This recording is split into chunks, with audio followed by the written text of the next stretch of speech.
this is where I need to be right now with you guys, talking about books, like heaven. Hi everyone, welcome back, or indeed welcome to my channel.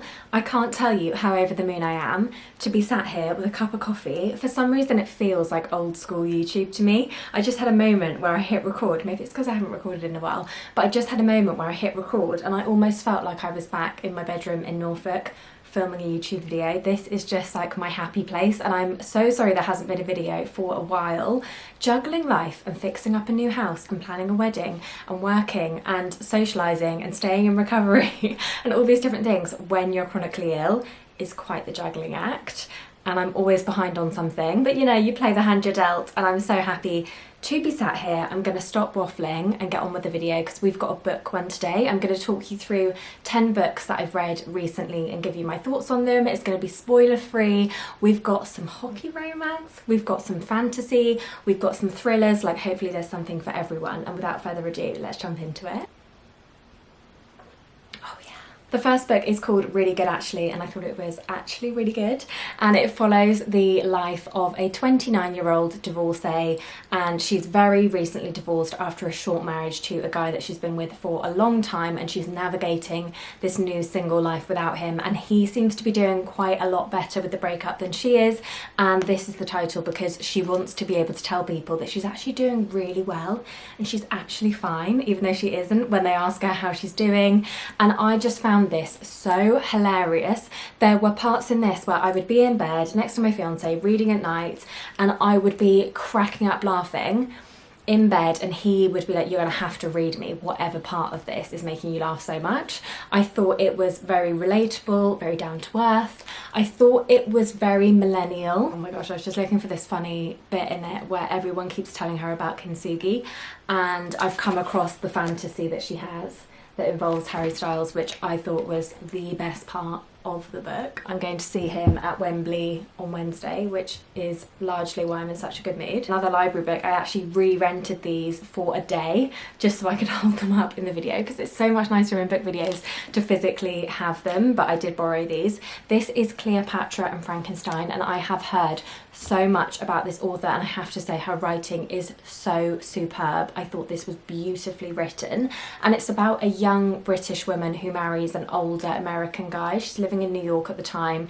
She's a little bit lost, and it's essentially the story of how they fall in love but ultimately reveals their own issues as individuals, like their own mental health struggles and their ideas of adulthood. There were times in this that I found it a little bit difficult to read just because the subject matters were quite unsettling, and there were definitely a few moments where I was like, I'm not 100% enjoying reading this book.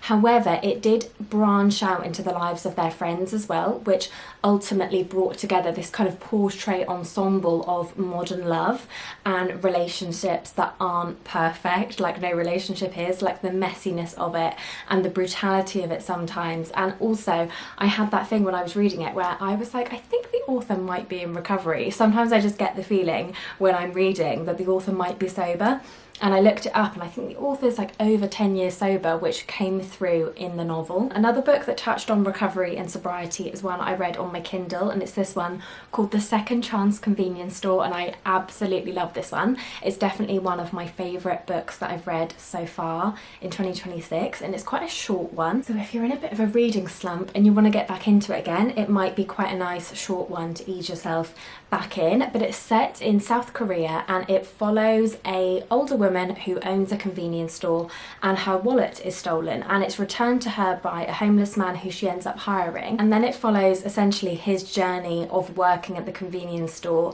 and all of the people he helps, because he's such a gentle, kind, wise man, and it really warmed my heart. Like, if you're looking for quite a quiet story that's about community and dignity and small acts of kindness and the way that everything we do can impact someone else, whether that be in a negative or a positive way. And I just thought it was a really exquisitely done. I feel like I've already used the phrase heartwarming, but it truly did warm my heart. There were so many passages that I highlighted in it because I think it's one of those books that can really teach you a lot about local community and human connection, and it was just a gorgeous, reflective story. On to the next, and I'm so excited about this because I finally dipped my little tippy toes in the whole like sports romance world. I'm currently watching Off Campus, and I've started reading the Rachel Reid Game Changers series. So far I've read Game Changers and Heated Rivalry, which are the first and second book.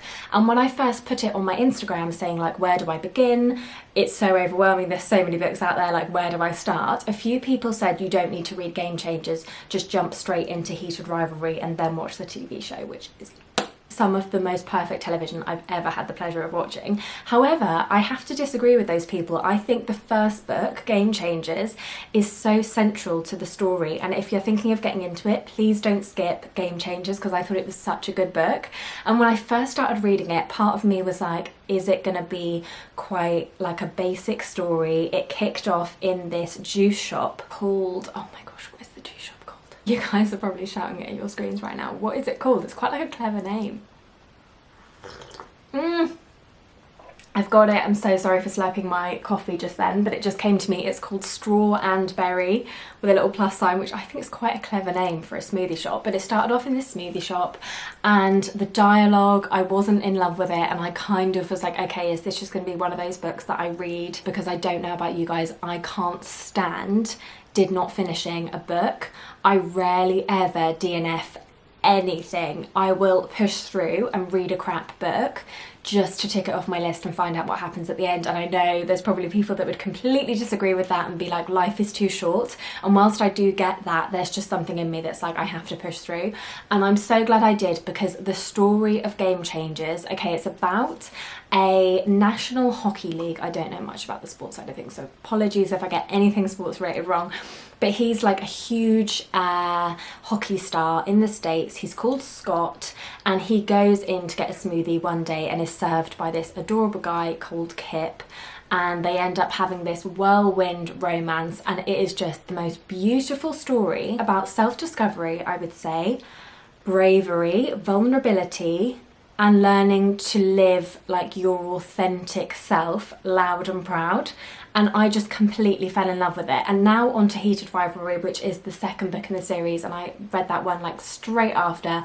In my bed with my Kindle, I finished Scott and Kip's story and literally just went straight on to Ilya and Shane's story, which is Heated Rivalry. And what an iconic book. I actually think I preferred Game Changers, but if you haven't heard of the series at all, I mean, I'm sure you all have, but if you haven't, Heated Rivalry follows some younger hockey players, and they are, as the name would suggest, complete rivals, and they have been since they were teenagers. But there's this undercurrent of lust and so much sexual tension, and again, it is just the most beautiful, heartwarming story of love triumphing over everything. And I just love the series so much. You really get so immersed in the characters.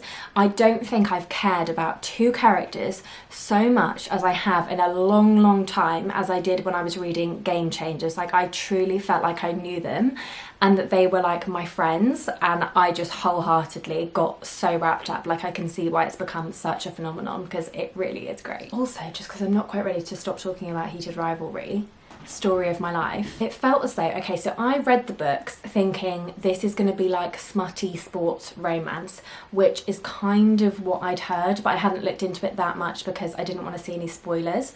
And when I read it, I was so pleasantly surprised and touched by how much the focus was on emotional intimacy as it was about the romance side of the books. And I thought that was a really beautiful thing, and the author is so good at portraying the sports side of things and the competition, but also the fame and the pressure, and they're very much character driven, which I love. And I'm gonna stop talking about Heated Rivalry there because we will be here all day. The next book is one I recently read on holiday, and I devoured this. I think I read it in 2 sittings. It's the perfect holiday read. I mean, read it wherever you are, but it's a really good poolside read because it's so gripping. It's called The Housemaid, and it's about a young woman who gets a job as a housekeeper and sort of nanny, like various various different jobs for this very rich family, and things start to go wrong when the wife, who previously, like during the interview stage, was super welcoming, like sweet as pie, starts behaving really unpredictably, and the husband seems like too good to be true, and there's all of these strange rules that she has to follow, and there is a attic room that has a lock on the outside, and it all just gets more and more sinister. So it's a very suspenseful thriller, and it kept me guessing. Like, I thought I'd figured out the twist, but there were things that popped up that I had no idea were going to be coming. The only thing I would say was disappointing was the ending. I did then rent the movie and watch it when we got home from holiday, and I think I preferred the movie. I nearly always prefer the book, but I think the adaptation is actually really well done, and they changed certain things in the movie which I actually thought were much better from a plot perspective, and all of the things that I was a little bit let down on towards the end of this book were completely rectified. And I think the author did the screenplay, so that makes sense that she maybe thought about what would make it more dramatic on screen, which they did. But I would still highly recommend you read the book first if you haven't already. I know this has been a bestseller and like everybody's favourite thriller, so there's a good chance a lot of you will have already read it, but if you haven't, definitely read this before you watch the film. Seeing as I've just been raving about this thriller, I need to rave about another one called The Midnight Feast, which I absolutely gobbled up. I completely devoured it, and I gave it 5 stars because I enjoyed it so much. It is a locked room mystery, and it's about this very luxurious retreat where a bunch of guests have gathered. Very chic, expensive experience, but you just know that there are so many things simmering under the surface. It kind of reminded me of 9 Perfect Strangers by Liane Moriarty, if anybody's read that one, and you can just tell there's power dynamics. There's cheating, there's old friendships, there's death, there's like murder potentially, and you're just constantly guessing. And it's one of those novels where the threads run throughout and you're just constantly wondering where they overlap and how it's all going to tie together at the end, which it did in such a satisfying way for me. And I read it very quickly, which I think added to my enjoyment of it. I always enjoy books like that more when I just read every single night and I make my way through them quite quickly. I would say it's very atmosphere heavy, so if you like those kind of books, you'd probably love it. And I have read a few other Lucy Foley's, but I think this one's my favourite. On to the next book, and it's one that I feel as though I could do a whole entire video about, because I read this series from like the middle of last year. I was reading A Court of Mist and Fury when I got engaged, which truly remains the biggest flex of my entire life, that I was away reading that when I got surprised with the best thing in the world. And I have since finished them, and I've now moved on to the Throne of Glass series. I'm so in love with it. I'm currently tandem reading the penultimate books, and then I'll be on to the final one, and I'm just loving it so much. But I feel as though I could do a whole video on what this has meant to me, because the final book, A Court of Silver Flames, I felt was like a metaphor for being in recovery and sobriety, and I have just loved this series so much. And this book follows, I'm actually not going to say too much at all in case anyone hasn't read them, but it follows one of the female protagonists who's in so much pain. She's very angry, self-destructive, pushing everybody away, and it's a real healing arc kind of book. And I think I'm going to leave it there because I could genuinely do a whole separate video on this, so let me know if you want me to do that. The second to last book that I read is another one on my Kindle, and it's Swept Away by Beth O'Leary, who has written so many good books like The Flat Share, The No Show, The Wake Up Call. Off the top of my head, those are the ones I can remember, but there are some really great ones in there. However, I don't think I loved Swept Away as much because it was the first book I read after finishing ACOTAR, and if anyone's read it, you'll know that when you finish the last few pages of this series, you are bereft. You are so emotional when you finish this, and the characters that have become like family, all of a sudden the books have finished and you don't know what to do with yourself. And I didn't want to get into a reading slump. I've heard that a lot of people, when they finish a series like ACOTAR, they can't pick anything else up, and I didn't want that to happen because reading is one of the biggest joys of my life. So I went straight back into reading again, and I was like, okay, Beth O'Leary, I always love her books, and it's a nice kind of easy, realistic, like it's not another fantasy book. I didn't feel like I could touch fantasy again. It's a real life story, and I'm just going to jump into that, and I'm sure I'll love it.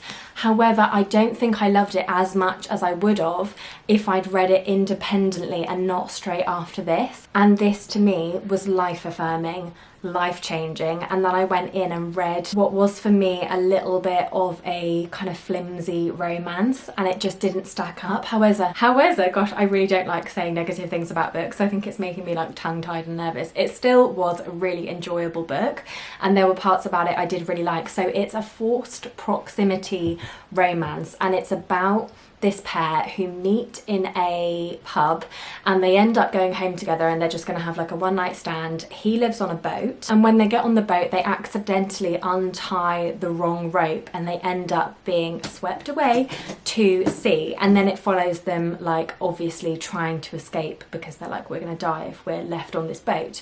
And I did think, to its credit, it explored every possible thing that could happen to two people. Well, not every single thing, but it covered a lot of what could happen if two people were stranded out at sea. And as for a forced proximity romance where they are literally adrift on this little boat, they've got no signal, they've got limited food, they've only got each other to rely on, so they really have to get to know each other super quickly. Like, this was just meant to be a very casual encounter, and now their lives are at stake. And I do actually think that's a really interesting idea for a romance book. There were certain parts in it that I found just a bit too cheesy, and it was like bordering on cringeworthy. However, again, I think that's largely because I'd just finished this and it was so fresh in my mind that I was just like actively comparing the two, and they're not actually comparable. Ooh. Door, I'll be back in a second. Oh my goodness, yay, it's my Emma Bridgewater order. Should we do a very quick unboxing because I only got two? Oh my gosh, I love it. This is one that I've wanted for so long. It's called Poppies and Pinks, and it looks like that. How absolutely gorgeous. You'll be seeing that in a YouTube video very soon. And then this one as well, I simply had to get. By the way, the pencil marks, they just rub straight off, if anyone's wondering, but I had to get this one. It's called Old Roses and Robin, and robins are a really important symbol to me, so I just simply had to get that one. So those are my two new mugs. Back to the book video, we are ending on an absolute cracker. This is the last anniversary, and it's about an Australian family who live on an island called Scribbly Gum, and Scribbly Gum Island is famous for the Munro baby mystery, which, I'm just gonna have to get rid of this, happened like 70 years ago, where two of the sisters went up to see one of their neighbours' houses and the couple were gone, completely vanished without a trace, even though the pie was still cooling on the side and their baby was in its crib.